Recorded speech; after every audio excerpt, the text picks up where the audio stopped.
Hi everyone,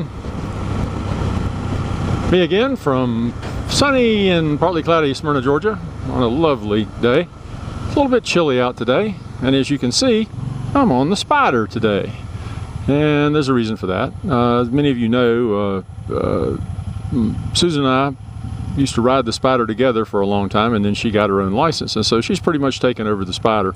So I don't get to get on it very often unless something needs to be done. And yesterday I was adjusting the cover that I had on this to keep it from getting nasty and dirty. We got some rain coming in pretty soon, and I noticed some liquid out from underneath it, and I'm not sure what it was. I couldn't find any places on the vehicle where it looked like it had come out of. I took some of the panels off and looked, and all the fluid levels seem to be where they're supposed to be, but I just couldn't find where it was. But it looks surprisingly like antifreeze. It's, you know, that orange kind of colored antifreeze they use now, and it felt a little oily, but you know, I don't know, it could have been just a squirrel with a problem or a cat that threw up. I don't know, who knows what it could be. I wasn't there when it got dropped on the ground, but I cranked this up and let it idle, got it up to where it was hot enough for the fan to come on, and then I turned it back off and put a piece of cardboard underneath it to see if I could see where it's leaking, if it's leaking, and nothing landed on the cardboard all night. So I'm doing a little quick drive around, gonna get it up to temperature and get everything working, see if I get any error messages or things like that. Might be a good time to talk about, give a situation report on this. We're just about a little less than 40 miles. This will turn over to 18,000 miles. It's a 2000 and, what is it? I'm trying to think, what is it now? 2000, it's a 2012 model. And we got it in 2000, I want to say we got it in 2014. I only had 200 miles on it. Apparently somebody had bought it, or they'd used it for a demo or something. We're not really sure which. They told us it was that they had somebody bought it for their wife to ride along, and they had not done it. Okay, all right, thank you. All right, he's gonna let me go by. All right, doing a little work here. Lots of work being done around here. Anyway, we've had, just thought to give you a little talk about it. We bought the maintenance package with it when we got it, and from our dealer, and it came in handy. Some of the services are relatively expensive on this. We just had I think it was a 14,000 mile service or something like that. If we had not had the maintenance agreement, it would have been close to $3,000 service. Now that's pretty damn steep. And if we were having to pay that, yours truly would be doing that service. It wouldn't be, I wouldn't be having it done at the dealer.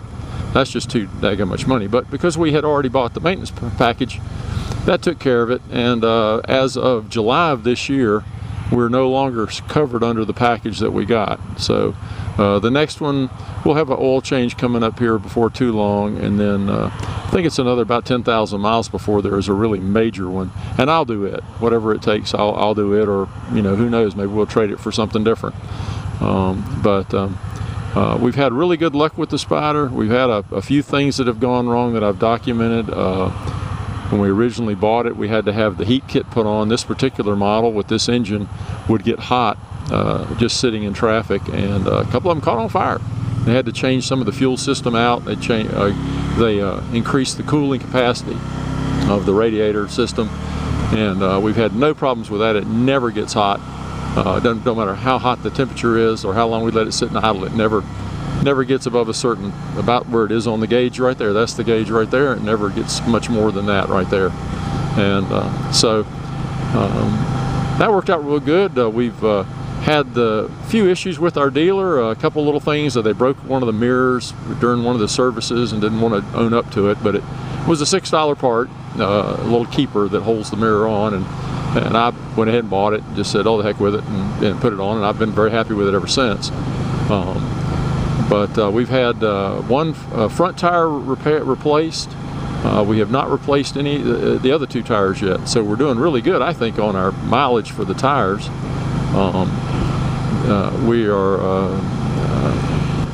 We do ride it quite a bit. Susan's pretty gentle on it. She doesn't like to ride on the highway, but when we get in the mountains, she'll carve up those mountains pretty good with it. The things that I added to it, I put some foot pegs on it for highway pegs. I was hoping that would make it more comfortable for me. It turns out they're just perfect for her.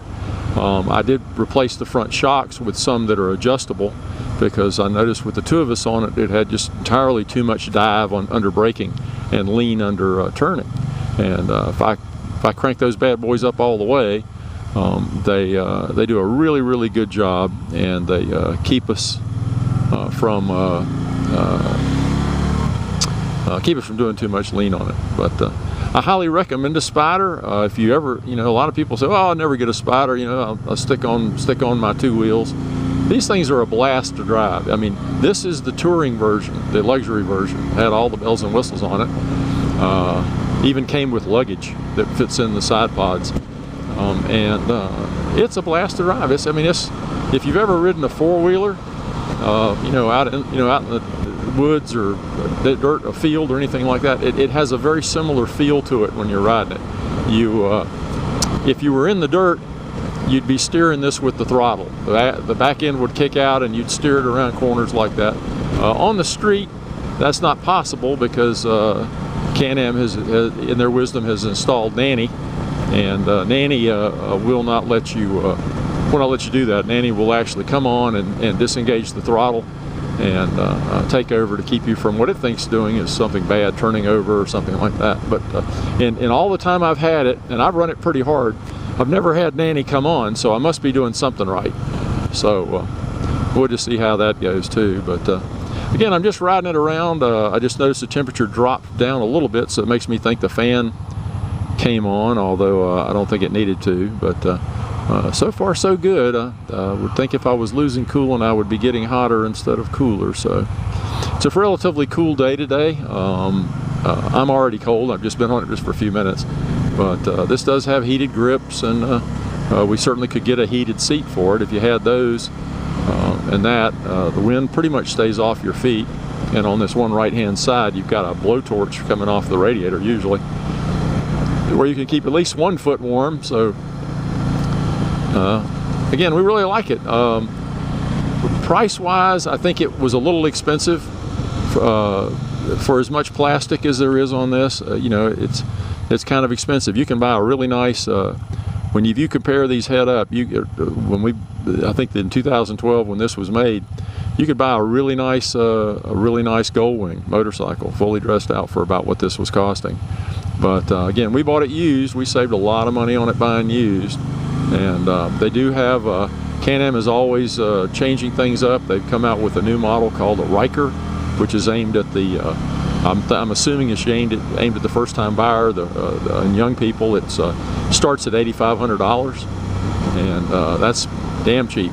I mean, you can get that much. You can put that many accessories on this bike if you want to. $8,500 is nothing when it comes to tricking one of these things out. But they start there. I'm actually considering maybe one of those for myself someday. I think I've got at least one more year left on the Yamaha. I think it's going to wear me out before I wear it out. I notice every year I have more and more episodes where it's just trying to kick my butt when I'm sitting still, or I hit a little bit of gravel or something like that. So we're just going to see how it works out. But I wouldn't mind a Riker at all. They also have, I believe it's called the F3s now. Those are the sportier versions. It's like this. It's got a 1300cc motor, which this does not have, but that's the new motor now. And I'd say you probably sit at least 6 inches lower than I am now in this. The center of gravity is much lower. And they're hot rods. They're Ferraris. You can just light that. Well, if you can keep Nanny from coming on, you can light that rear tire up and just have a blast with them. Drift them, whatever you want to do. But again, you gotta get the ones that you can turn Nanny off, and that's difficult to do. But anyway, I hope everybody's having a great day. I'm just, like I said, just out driving around doing a test. I'm gonna go back in the garage, and I'm gonna pull over put my cardboard underneath here again, and then come out an hour or so and see if I can find if there is any leaking coming from it. If it's got to go in the shop, this is the perfect time of year to do it, because we're really not riding it much. It's just too cold for it. But anyway, hope everybody has a great day, and if you can get out and ride, if it's too cold for you, well, I understand what you're going through, brother. Y'all take care, all right? Bye-bye.